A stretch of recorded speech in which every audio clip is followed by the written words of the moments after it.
This is the Mi Pad 6, and in 2024, this is undoubtedly the best value for money tablet available.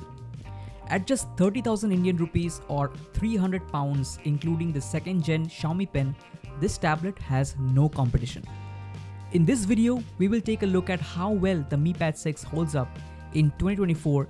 But before all that, if you are new to the channel, please consider subscribing and turning on notifications. I'm trying to reach 5,000 subscribers this year. With that said guys, let's get right into it.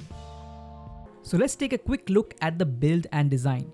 It's an 11-inch tablet, feels solid in the hand with an aluminum back and sides flanked by quad stereo speakers powered by Dolby Atmos. The back also has a 13 megapixel camera with dual LED flash, realistically for capturing documents, and there is a connector for accessories. So pretty standard stuff, and there is nothing much to complain about except for the fact that there is neither a micro SD card slot nor a headphone jack. Like, come on Xiaomi. Continuing with the hardware, let's talk about the display, which is an 11-inch 16x10 2880 by 1800 or 2.5K IPS LCD panel. This is just about as good as it gets in this price range. It supports both HDR10 and Dolby Vision on Netflix. It's a good, sharp, bright and color accurate display. However, I have seen some reviews where people said that this display is like OLED quality. Well guys, that's not true. This is a good display, but not even close to OLED. So don't be under the impression that this is an OLED quality display. It is not. The quad stereo speakers with Dolby Atmos provides a very good audio experience.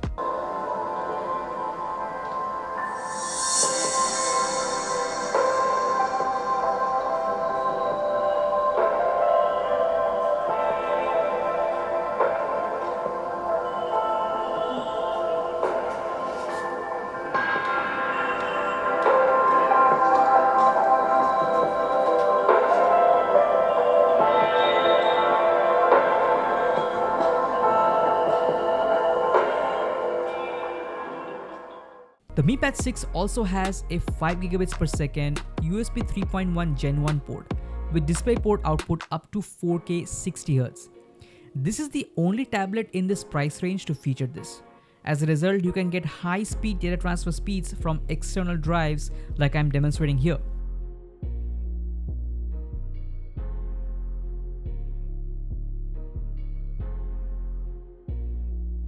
Plus, you can connect the Mi Pad 6 to a 4K external monitor to view your content on a large display without any latency.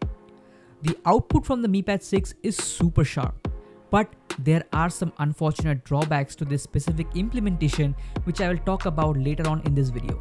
The USB port providing 5 gigabits per second of bandwidth means this tablet can be used as a great wired external monitor using an application like Super Display at a high resolution and low latency with touch input.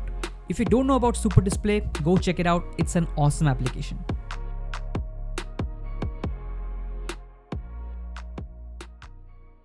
Next up, let's talk about the note-taking experience on the Mi Pad 6. The pen feels pretty heavy and almost like an Apple Pencil clone, and it charges wirelessly when attached on the side bezel along the front camera. In terms of note-taking experience, I'm gonna be honest. This is just as good as the note-taking experience on a Galaxy Tab S6 Lite, which I also had. The Mi Pad 6 has lesser latency, but the Tab S6 Lite's S Pen has a narrower tip and is easier to hold in my opinion. Overall, it's a dead heat guys. A lot of people say that they will get the much worse Tab S6 Lite just because of the S Pen, but no, in my experience, having used both, they are both neck and neck in terms of note-taking experience. The only advantage of the Tab S6 Lite is Samsung Notes, which is one of the best note-taking applications. Xiaomi's Apple knockoff note-taking app is mediocre. But you can always install some other great note-taking apps like Note Shelf, etc. Okay, finally, let's talk about the software. So a lot of people seem to completely dismiss the Mi Pad 6 by assuming that the software is bad. Well, they cannot be more wrong. I agree that HyperOS on the Mi Pad 6 isn't as polished or functional as One UI for tablets, But in terms of day-to-day experience when compared to underpowered tablets like the Tab S6 Lite or Tab S9 FE, the Mi Pad 6 feels way better. It is so much more fluid compared to my Tab S6 Lite, which gets so stuttery very quickly. HyperOS on the Mi Pad 6 in terms of core functionality feels pretty stable, smooth and responsive. The tablet basically flies and doesn't bog down even when you are using split screen multi-window. Also, this is possible because unlike Samsung, Xiaomi has provided actual good hardware. The excellent Snapdragon 870 SoC under the hood paired with 8GB of RAM. I always say guys, no matter how good your software is, if your hardware is underpowered, you are never going to get a good user experience. Good hardware is good hardware and that's the truth. All that boasting about long-term software support is completely meaningless if the underlying hardware is crap, which is the case for all Samsung tablets in this price range.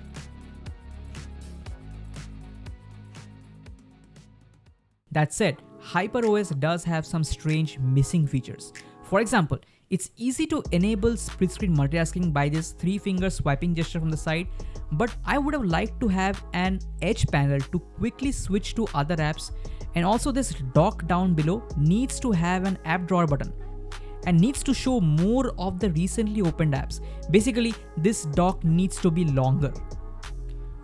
There is also this workstation mode which opens apps in pop-up windows, which is fine, trying to mimic something like the Apple's Stage Manager, but why remove the mouse pointer? This is a classic example of copying the wrong stuff. The mouse pointer has been replaced by the Apple-like circle, which doesn't feel precise like a mouse pointer at all.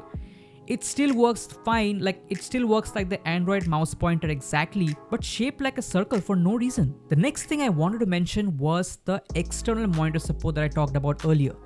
A truly unique feature available only on the Mi Pad 6 in this price range.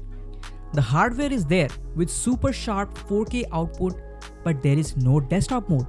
This is so unfortunate as this feature could truly elevate the functionality of this powerful tablet. People who have used Samsung DeX or Motorola's Ready For will truly understand the importance of this feature. And I wasn't able to trigger Android's built-in external desktop mode that was introduced with Android 10 because the taskbar application was glitching on the Mi Pad 6.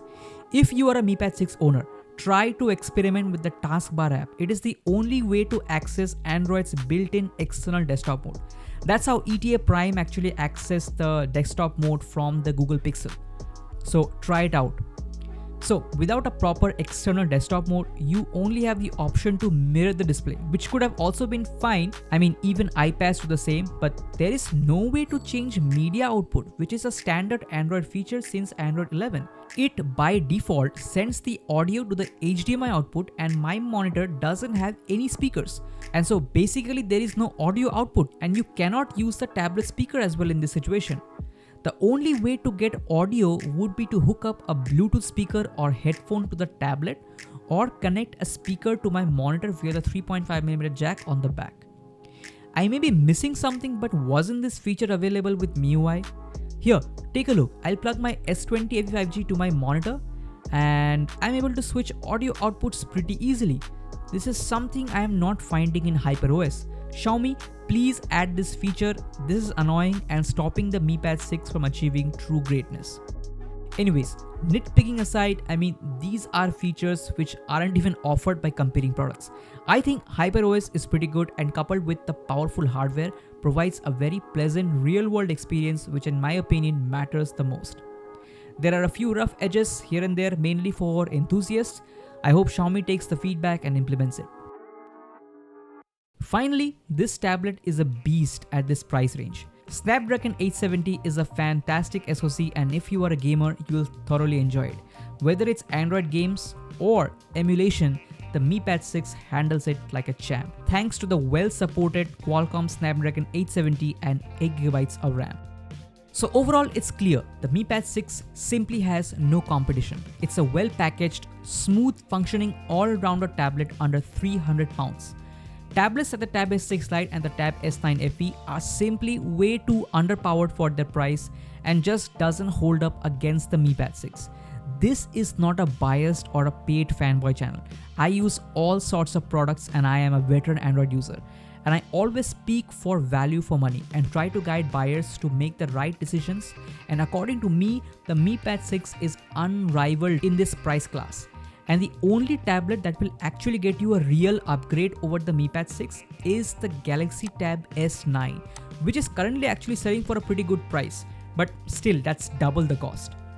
Alright guys, that's it. Do let me know your thoughts about this video and the Mi Pad 6, and please consider subscribing if you haven't already. Take care, and I'll catch you in the next one. Peace.